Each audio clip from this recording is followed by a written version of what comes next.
Okay, so we've established that our highest point nearest the fence line is elevated plus 18 inches. So we've made our marks. We have 18, 12, and 6. So now we want to draw in our step line to get us up to that 18-inch segment there. And each rise goes in 6-inch increments in heights. So that's nice. That's the required outdoor step inches equation that you want to use in construction. So we have the need for 3 step rises. So we're going to draw in those raises.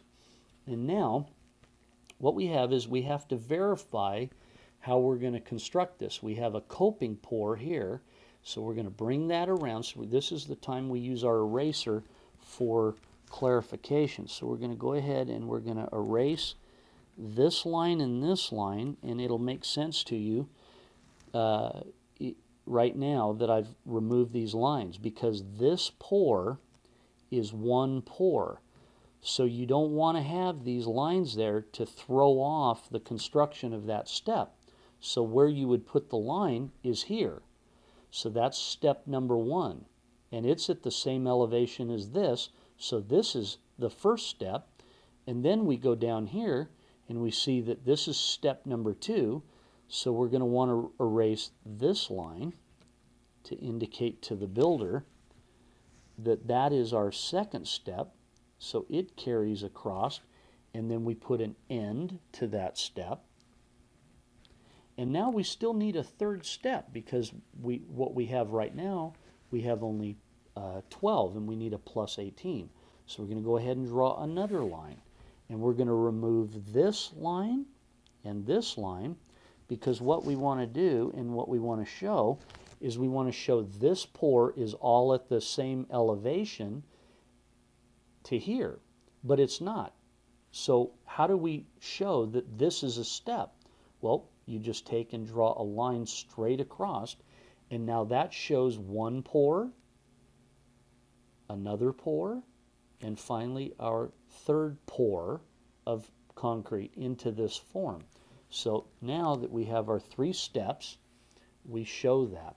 So now at this point you have to decide how wide you want your steps. Well, I've drawn the steps to be about 8 feet wide. To me, that seems a little bit much. So what I'm going to do is I'm going to use a circle, and I'm going to find this radius right here of the pool, and I'm going to make my step line look really clean. So I'm going to lay a bigger circle over. I want about a 5-foot walkway, and I'm going to go ahead and draw a line there. And so then I'm going to erase the excess to clean that up, and then I'm going to look at that and see if I like it. Well, I don't. So when you're designing, you have to like what you see. And so I think that this angle right here looks best. And that's the best thing about an eraser, is you can make the changes at this point. Well, I like my steps looking like this, so I'm going to go ahead and leave them there. And so now that we have our steps in, we want to put an indicator here in front of the steps that they're a lift. And how you do that in architectural design for outdoor steps, the symbol is a V like this. So you just shade that in, and then another V off to the side like this, and then finally one more here. The 3 V's shaded in front of the step tell the builder that these are outdoor steps, because that's the symbol for an outdoor step. Now that we've confirmed our plus 18 and located our steps, we can go ahead and erase our indicators to ourselves of what those elevations were, and now we have our clean steps. We have everything drawn in for that segment. Okay, so now that we've established our elevations and steps around the swimming pool near the spa, we want to work our way around and create the other areas that are going to be flat concrete. But what I'd like to do at this point is I would like to say that if you're going to build any masonry, additional masonry, barbecues, fire pits, and anything like that, you would want to have those located into the drawing at this point before we do any more deck work around the pool, so you know where to put decking. So what we're going to do is we're going to say we're going to build a fire pit. So we want a fire pit, but and we're going to put it over here next to the spa. So we want to have a fire pit here, and we just have enough concrete to go around for that. So we draw in our fire pit, and we want to have a barbecue. So we're going to go ahead and draw a barbecue in, like so. And it is facing in a direction that allows people that are setting at the barbecue at this front to look sideways at the pool. And it's also setting in a way that with the grill here, the person barbecuing can look at the pool as well. So everybody gets to see the pool, and that's what you want to think about when you're laying out your barbecue.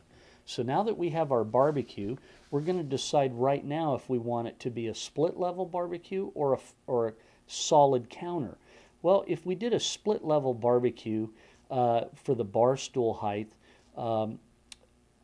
to be bar stool height, sometimes what it does is it allows the person preparing to be lower and the people at the bar to be higher, and that's a nice feature. But I typically like the standard height counter for a barbecue of 32 inches, I believe it is, that you can go ahead and have it solid counter. So there's more places to put plates and things like that if it's buffet style. So I personally like the single level barbecue, so we're going to go ahead and leave ours as a single level.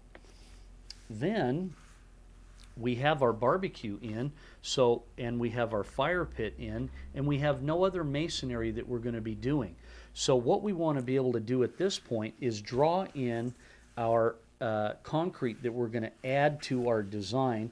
And what I'm going to do here is I'm going to add some concrete around the barbecue, and we only need enough to get into this side.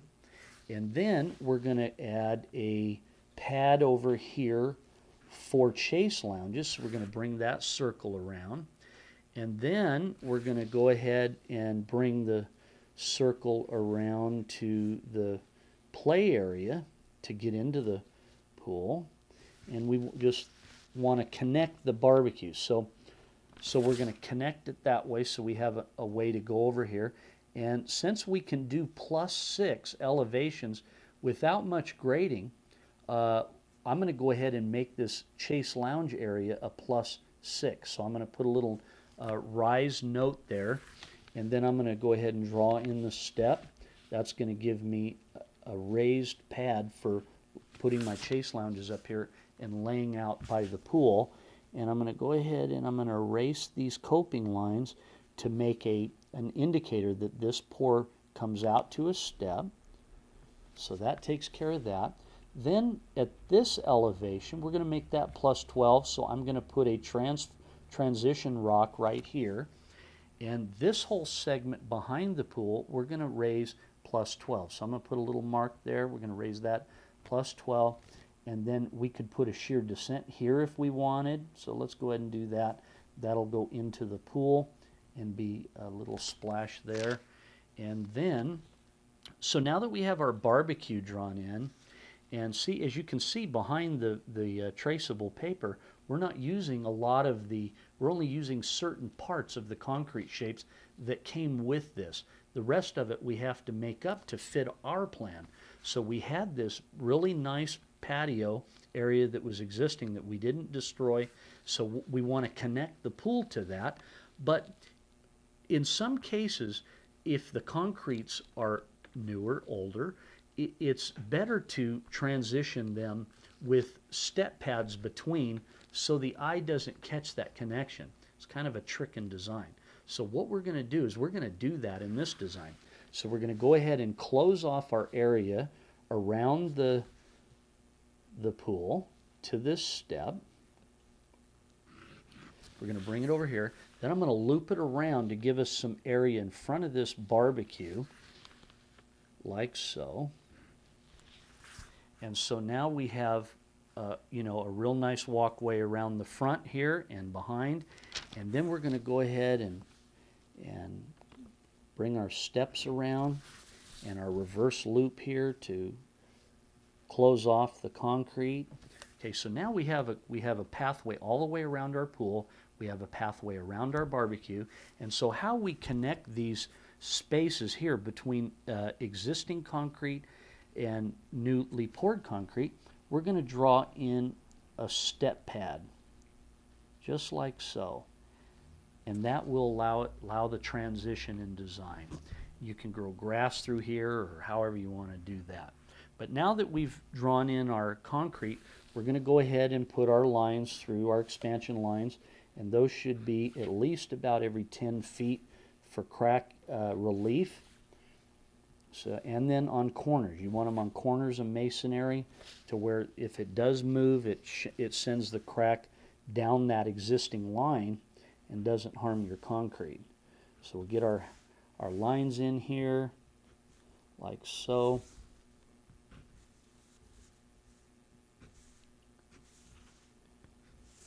And then we're going to draw a rock here, because all this behind the spa is for plants. All this around here is for nice big palm trees and whatnot. So we're going to draw our rocks in like so. So we have our pool in. So your steps. So we have our beach entry. So now we just need to locate a exit out of the deep end of the pool.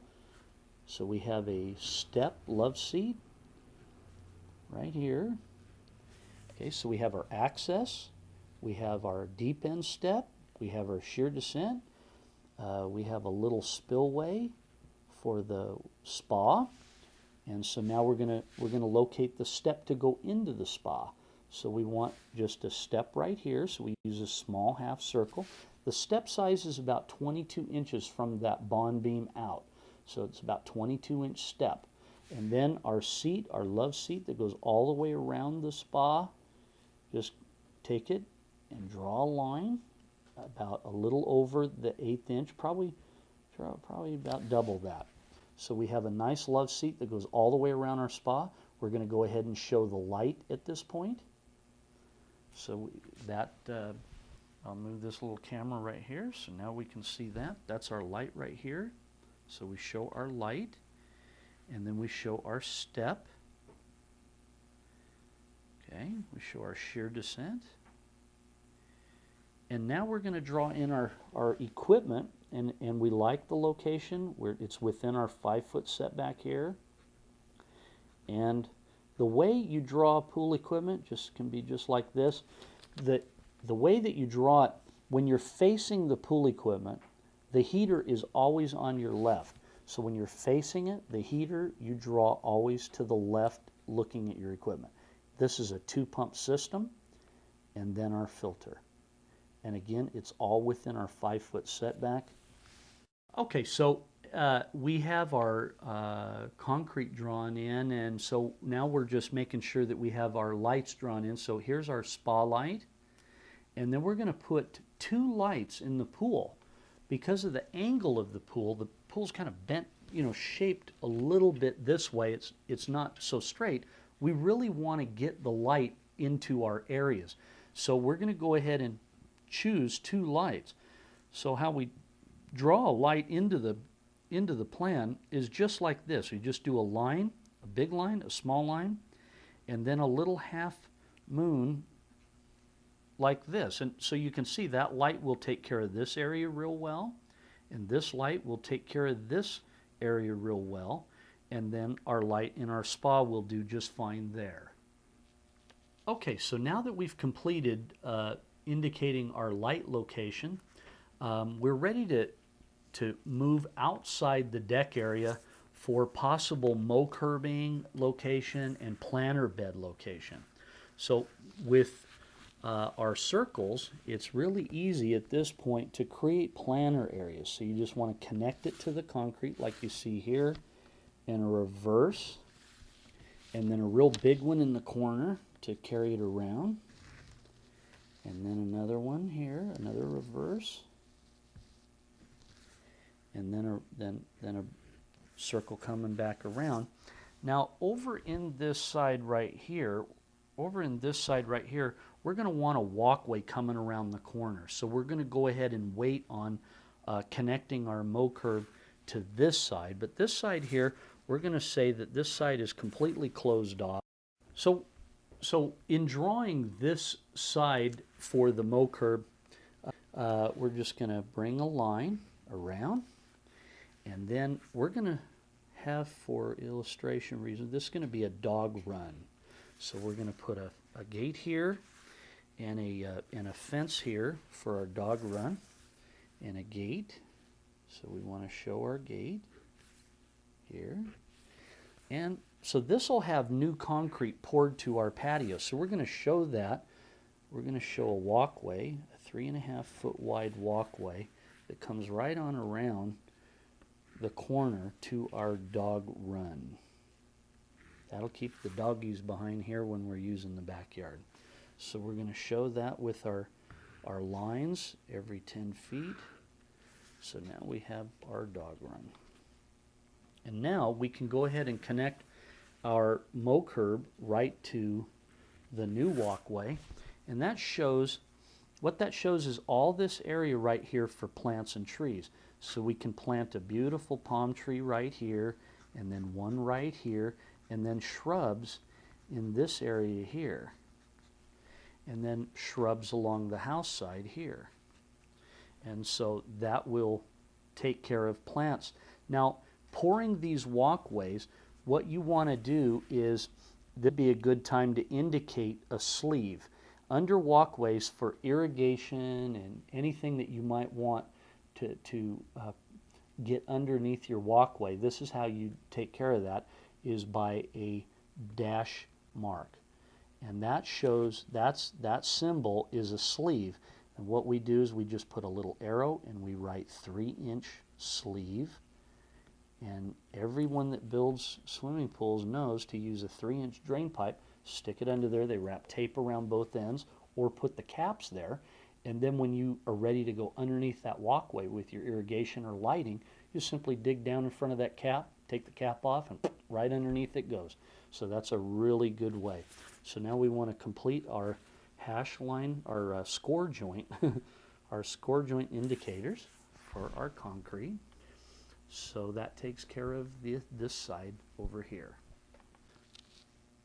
Okay, so now that we've completed the dog run area and the walkway to the existing patio there, and all of our drawing within the pool, it's okay to remove our traceable pool shape and get it out of the way so we can see what we have now. And so we have the pool in, everything's there, and now all we need to do is finish this side of the house and show a walkway coming around the air conditioner. And this whole side of the yard, we're going to go ahead and pour solid concrete all the way down. And so that's going to take care of the side yard and be a nice solid piece. We can go ahead and store our trash cans over there and hose it down. We'll have deck drains for our water, our rainwater, to go underneath the concrete and to a core curb at the street where it'll deliver that water that hits that concrete. And so now we're going to focus on the pathway coming around this side. Now this side is a main side. This is a side that maybe you might have a lot of people coming in and out of your backyard. The other side's the dog run side. This might be the side of the yard to dress up a little bit. So what I am going to do in this design is I want to try to bring things together. In design, that's what you try to do when you're marrying old with new. You want to use things that bring the two existing and new product together. Well, our idea was to use the step pad, freeform step pad from the walkway out to the pool area. So we're going to use that same idea for the main entrance to the backyard to give it that very nice, elegant design feel. So we're just going to put in pathway poured concretes, freeform. You can have it formed any way you like. And then if you really want to add a little zip to it, have your concrete take it's a texture mat, rock texture mat, and he'll put it in the concrete when it's just about set up, and he'll pound in a little bit of a rock texture to it. It really adds to the style. So now that we've got our pads in, we can go ahead and close our mow curb, and then our sod will be within the backyard area over in here, and then our plant section will be still against the house, and we can just indicate plants and shrubs this way, and lighting up to palm trees and whatnot. Okay, so now that we have our yard all drawn in, we need to go ahead and start locating some other indicators for the plan notation process. And so we need to make sure that we get the skimmer located, and in this case we're going to put it right here in front of the steps, and that you're going to use a small circle, and you put it outside this coping like so, and then how you show the skimmer is you shade it in. So we're going to shade that in like so. Now with this swimming pool we also want an autofill so that we don't have to worry about the water levels in the summer. So what I do to indicate that is another circle, and I put an A like so. So that'll be the autofill in the skimmer. And then we also want to show the vac line. So here we're going to show an arrow, and we put VAC, and that will allow the plumber to know that you want a vac line suction point here. Now here's our shear descent coming out of the wall, so we want to note that at this point. So you take an arrow like so, and we're going to go ahead and call that an 18-inch shear. Okay, and that'll tell them what's going on there. Now we did decide that from this rock to this rock, this elevation was going to be plus 12. So we want to go ahead and make it really clear, plus 12 inch, and then we're going to put an R raised bond beam. So, and then we're going to put an arrow from this rock, and we're going to go all the way to this rock, and that'll show that that is plus 12, this whole area right here.